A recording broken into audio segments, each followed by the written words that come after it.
Support for Colorado Today comes from Safeway, where you can shop online and get easy delivery or free pickup. Whether it's enjoying fresh wings from the deli while you watch the game or getting ingredients for dinner, Safeway makes it simple to get what you need. Support for Colorado Today comes from Credit Union of Colorado. With access to over 30,000 ATMs and a mobile app, they're dedicated to offering the services of a big bank with a heart. Learn more at honestlygood.org. Hi, it's Terry Gross, host of Fresh Air. Hey, take a break from the 24-hour news cycle with us and listen to long-form interviews with your favorite authors, actors, filmmakers, comedians, and musicians, the people making the art that nourishes us and speaks to our times. So listen to the Fresh Air podcast from NPR and WHYY.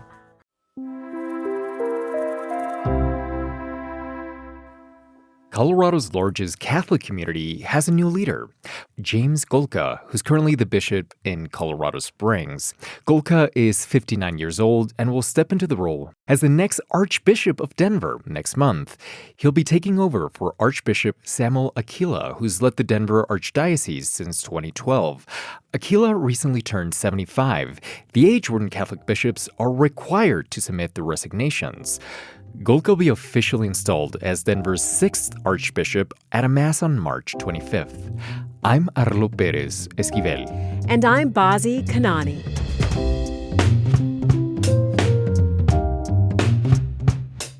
Coming up, the DMV is about to experience some disruption, but the state says the result will be worth it. Then, families of those whose bodies were mishandled by a Colorado funeral home came face to face with one of the owners in court. We'll have the latest on the sentencing. Plus, a strike is looming at the largest meat processor in Colorado. Well, I think that they're a horrible employer. They don't treat workers as stakeholders in their company. Those workers at JBS are demanding changes, but could high beef prices hurt their cause? And the former Olympian shares his story of an unexpected path to the Games and where you can light the spark for the next generation. I think at the end of the day, these kids will walk away inspired. It doesn't take very much. It's Monday, February 9th. Here's the news in Colorado today. Fair warning here to anyone counting on getting something done through the DMV this week. You'll have to steer around disruptions and closures because of what they call a major upgrade to their website. Welcome to the newly redesigned MyDMV. We've updated the look. Apparently, this is the kind of news that's more exciting to deliver with a jazzy music bed. Finally, the biggest change you'll see is the new ability to log on. That preview video from the Department of Motor Vehicles shows what the new website should look like. Now, whether or not it seems like a truly big change, the state claims it will save you time and hassle when dealing with the DMV. Denverite's Andrew Kenny brings us what we need to know about how this online upgrade could impact Colorado drivers in the short term and long term. Hi, Andy. Hey, Bozzy. So most immediately, it means DMV offices, kiosks in grocery stores, and also the online platform MyDMV will all be closed for at least a few days this month while they make these changes to their technological systems. Starting at midnight tomorrow, you won't be able to renew your driver's license online. Then starting this Friday night, the rest of the online services will be shut down, and so will all the kiosks. And finally, most DMV offices, the physical ones across the state, will have closures next week for training and other stuff related to the upgrade. So before you try to go do something in person, check with your county motor vehicles office to see if they'll actually be open. All those online services should be running by next Tuesday, the 17th. And then the local offices, they may still be closed. They may not be back to their normal schedules for a few more days. So we'll see. And then if all goes according to plan, the Department of Motor Vehicles says you can expect an easier and more secure online experience. State websites not always known for being easy or all that secure. This is a big technological upgrade. It includes the ability to set up your own account on the MyDMV service, and you'll be able to track your vehicle information and get notices via email instead of in that big pile of snail mail. Unfortunately, I've got a backlog in both. CPR's Andrew Kenny. Thanks, Andy. Good luck.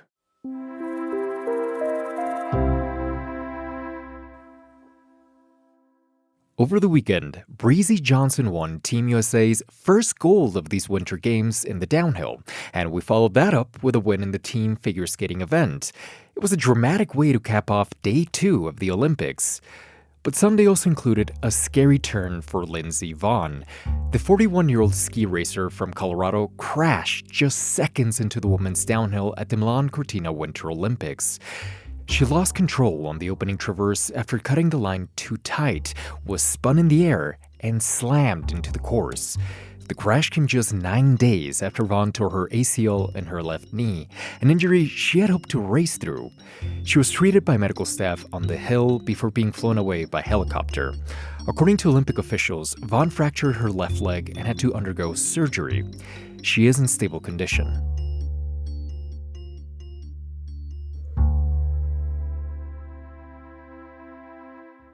The families whose loved ones' bodies were left to decay at a funeral home in Penrose have gotten a measure of justice.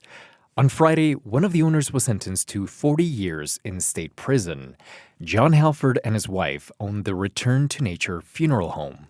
The case started in 2023 when authorities responded to neighbors' complaints about a bad odor that would eventually recover nearly 200 decomposing corpses from the property.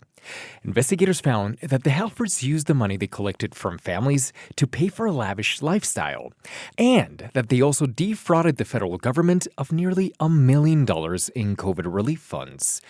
CPR's Megan Verley watched the sentencing hearing. Megan, what did you hear? This was a chance for families to let Halford and the judge hear just how devastating his actions were to them. One woman talked about how John Halford had gently carried her grandmother's body from the bed she died in, and then almost tripped, and afterwards reassured her that indeed her grandmother would be in good hands, a reassurance that you can imagine feels very bitter now. Others talked about the pain of discovering that ashes they'd treasured weren't ashes from their loved ones, weren't even ashes at all. They were dry concrete. Some said they suffer reoccurring nightmares about what happened. One said it's a trauma that does not fit neatly into existing language, a line the judge quoted when he handed down the sentence. Okay, so did Halford say anything during the sentencing? He did make a short statement at the end. He said he was sorry and that his mistakes would echo for generations. His lawyer asked for a shorter sentence, 30 years. Obviously, he didn't get that. Halford has also been sentenced to 20 years in federal prison, which he will serve after he leaves state custody. I understand that in handing down his sentence, the judge had harsh words for the funeral industry as a whole. Yeah, the judge said this sentence, which is twice as long as any other previous funeral home case in the state, was meant to send a message to other operators about the seriousness of the crime. The judge said that he believes the culture of the funeral home industry in Colorado allowed this to happen. And a reminder that this has actually been a morbid trend in Colorado, the mishandling of dead bodies by funeral home operators. The judge praised families in this case for lobbying the state legislature for tougher oversight of the funeral home industry, something lawmakers have put in place in recent years through a number of new laws. Megan Verley, thank you. Halford's wife, Carrie, has pleaded to similar crimes and will be sentenced in April. She faces between 25 and 35 years.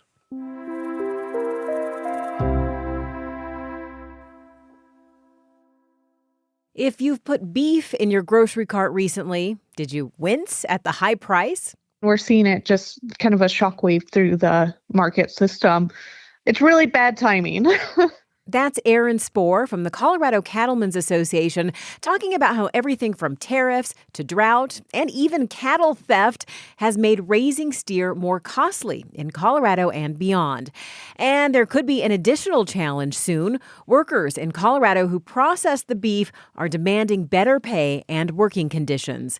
Employees at the JBS meat plant in Greeley are threatening to strike. It's the largest meat facility in Colorado and one of the largest in the nation. CPR's Ben Marcus is here to break down this labor dispute.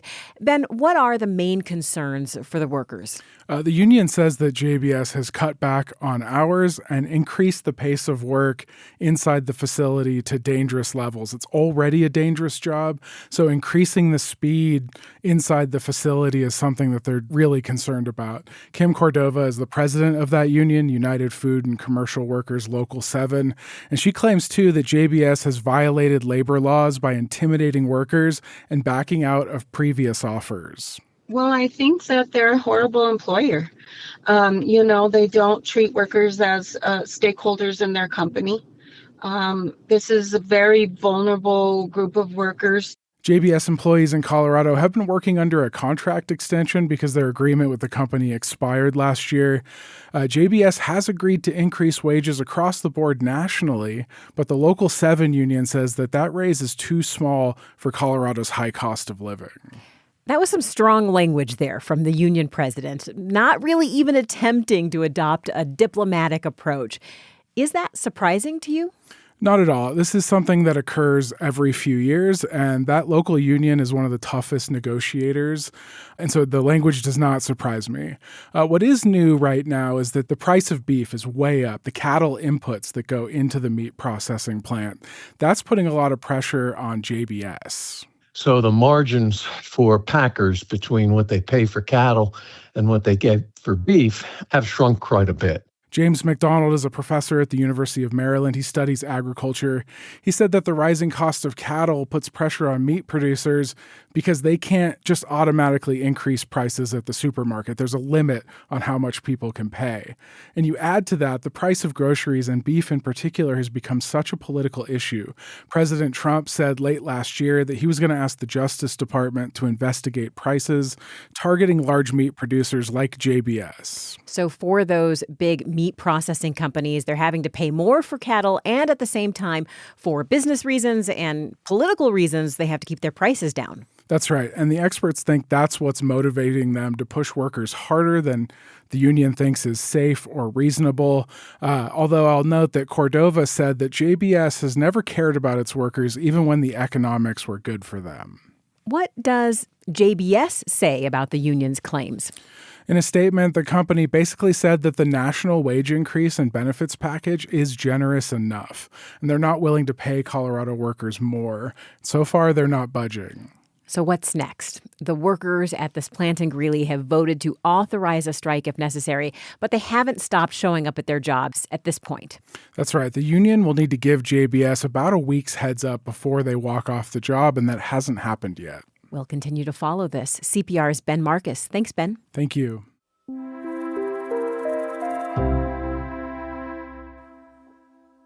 If you watched the Olympics this weekend, there was no shortage of action, from figure skating to the skiathlon to curling.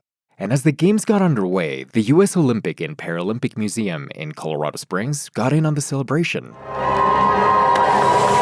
Torchlighting, live viewing parties, and former Olympians in the building. It's all part of 17 days of events tying the Winter Games back to our state, where a lot of the athletes actually train. USA! One of the people welcoming fans Friday was Chris Coleman. He's a two-time Winter Olympian and is now a senior advisor at the museum. There's a photo of my high school track and field team. But before all of that, he was just a kid running track in upstate New York. This high school track and field team, it was the linchpin that ultimately led me to the Olympic Games. Coleman's pivot towards winter sports started with a moment of inspiration, one that took place in front of his TV. And at that time, there was a guy, his name was Randy Will. He was on the 1988 Olympic bobsled team in Calgary. And I saw this guy on TV, and I was thinking to myself, it's like, man, there's a guy from my hometown that's doing bobsled. And I said, this guy, he looks like a great athlete. I said, I'm a great athlete too. Not too much later, a local newspaper interviewed Coleman about his track career. He casually mentioned Olympic bobsledding, even though he'd never tried it. That quote caught the attention of Randy Willis's mother. She sent the article to her son, and he came down from Lake Placid, came down to my track practice and said, hey, man, you want to try out for bobsled? I was like, yeah, sure. Turns out, Coleman was good at it. Very good. What followed were national teams, World Cups, and just 4 years after discovering bobsled on TV, Coleman was walking into the opening ceremony in Albertville, France, as part of Team USA. When I asked him what his favorite memories of that time were, he mentioned the camaraderie. He also mentioned the food. I had never seen so many different kinds of cheeses and foods. And so it was just the French really going all out to just share some of their culinary delights with us. So that was incredible. Honestly, as someone who's lactose intolerant, the idea of cheeses before an athletic event, that just seems like a bad combination. But these days, Coleman's role has shifted. Through the Olympic and Paralympic Museum, he helps bring other Olympians into the community. He says what excites him most now is seeing a new generation of athletes come into their own. I'm excited to watch them as they have their own experiences, as they go on out and compete hard against the world's best. And not only, yes, they're going against other countries and everything, but at the same time, they're all brothers and sisters in their particular sports. And the camaraderie that they're going to build over these coming weeks is something that's going to indeed last a lifetime. The museum has a full slate of activities scheduled for the next few weeks. There will be live painting inspired by the Winter Games, artifact demonstrations, and athlete appearances, something that gets Coleman particularly excited. It doesn't take very much, for an athlete just to say hello, to have a few quick words with a kid, and just provide that little spark of inspiration that can carry, a lifetime. When it comes to lighting that Olympic fire, Coleman knows firsthand how powerful those moments can be. After all, that's exactly how his own journey began. Reporting for today's show came from Denverites Kyle Harris and CPR's Tony Gorman. Remember to follow Colorado Today in your podcast app, and I hope we have a great week. I'm Arlo Perez Esquivel. And I'm Bazi Kanani. This is CPR News. Support for Colorado Today comes from Credit Union of Colorado. With access to over 30,000 ATMs and a mobile app, they're dedicated to offering the services of a big bank with a heart. Learn more at honestlygood.org. Support for Colorado Today comes from Safeway, where you can shop online and get easy delivery or free pickup. Whether it's enjoying fresh wings from the deli while you watch the game or getting ingredients for dinner, Safeway makes it simple to get what you need.